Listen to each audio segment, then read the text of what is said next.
Hello guys, good morning. Welcome sa day 9 ng ating daily vlog. So, kaya ang ginawa niya guys, para makapag-cook up, nag-chat GPT siya guys. Ang ganda ng branch nila dito. Compared, chat GPT nyo na lang guys kung gusto. Hey, I'm Nat. I'm on a mission chasing a crazy dream to build a startup that hits a 1 billion in sales. The catch?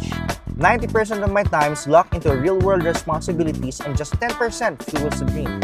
But that 10%, that's where the magic begins. And you're coming with me, and let's make it happen. Hello guys, good morning. Welcome sa day 9 ng ating daily vlog. So very exciting po ang araw natin ngayon. Time check, 6:55 AM. So susunduin natin si fiancé. Bakit? Kasi pupunta tayo ngayon sa Cauayan City. Manonood tayo ng sine with friends. This is the day talaga guys. Showing na ng Demon Slayer Infinity Castle. So punta tayong Cauayan. Inimit natin si Muzan guys. Kailangan natin talunin si Muzan. Let's go. Hi ma'am, good morning. Inulit ko guys kasi hindi nakita sa Good morning, sir. natakpan siya ng yung machine. Hello sir, good morning. Mukhang naghatid ka. Morning sir. Bossing, welcome back. Welcome back to the ball game. Guys, nandito tayo sa Cafe Mana. Sasaglit lang tayo dito. May kukunin tayong document habang inaantay natin sila fiancé. Let's go. Boss, iwan ko tong susi. Talim mo kay Bahama. Nabanggit ko naman na sir. Thank you. Guys, andyan na sila. Sila mo. Vlogger ako. Sir, good morning, good morning. Ay, passenger tayo ngayon. Passenger. Guys, ikwento ko lang. Si Luis kasi, manonood na siya ng Infinity Castle. Never niya pa napanood yung ibang episode. Kaya ang ginawa niya guys, para makapag-cop up, nag-chat GPT siya guys. Chat GPT talaga. GPT is the key. Hindi ka mo Google lang ito. Diba? At least kilala na niya daw yung si Nezuko, kilala na niya si Muzan. Alam na niya guys. Yan natin kung ano magiging reaction niya mamaya pag nanonood na tayo. Yung swords nila kuya, Nichirin tawag. Nichirin swords, tama?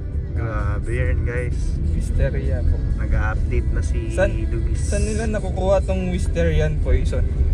Flower. Flower ba yun? Pinatay yung family niya. Oo. Kaya maganda rin yung season 1 bro eh. Tapos naging babae. Tapos tinanong, paano niya na yung celebrating? Hi guys. Sabi na iyain. Mana dito, mahihain din to. Okay, medyo hindi na mahihain. So yung guys, nandito kami ngayon sa Jollibee Cordon. Sobrang job lang sila. Kaya gusto ko mag-content, sabi ko sa kanila kasi na-inspire ako sa Jollibee. Ang linis ng salamin, ang linis ng CR, ang bango ng CR. Sarap naman ng food, fresh din yung mga staff. Very accommodating din sila. Bago yung uniform nila. So ewan ko bakit, pero may mga blue. Puro blue yung uniform sila. So nagre-rebranding ba sila? Hindi ko alam. Pero ang ganda ng branch nila dito compare sa Solano, sa amin. Kaya hindi nakaka-inspire ang Jollibee kasi maraming branches pero may ganitong quality pa din. So, na-amaze lang ako kasi hindi lahat ganito eh. Sino man may-ari ng Cordon o baka company-owned naman to. Good job guys. Para maging ganito yung sober kitchen din. Let's go. Yun na kami guys. Guys, wala kasi kaming sinehan sa amin. Kaya kailangan namin bumaya ng 3 oras para manood ng sine. Probinsya life. Let's go. Meet namin si Muzan. Muzan, see you. Parang nagsasama-sama yung nagluluksa ka, pero kailangan mo nakikipaglaban ka. lumaban. Boss, Lods, anong masasabi mo sa pinanood natin? I-chat GPT nyo na lang guys kung gusto. Ano? Chat GPT na lang. Parang hindi ko kaya masabi na hindi nang-i-spoil. Tama. Quiet na lang tayo. Mga good boy tayo eh. Yun guys, what's up? Tayo ay nakauwi na 7:22 na sobrang grabe yung animation. Grabe yung emotion, grabe yung action, kakaray yun. Sulit kasi yun nga, iba pa rin pag nakakaluwas ka, ma-inspire ka sa mga nakikita mo. So, chinek namin yung BYD, Starbucks, Jollibee na i-inspire ako. Ganun siguro pag maganda yung heart. Anyway, ngayon, actually Wednesday na tayo nakaabot sa church.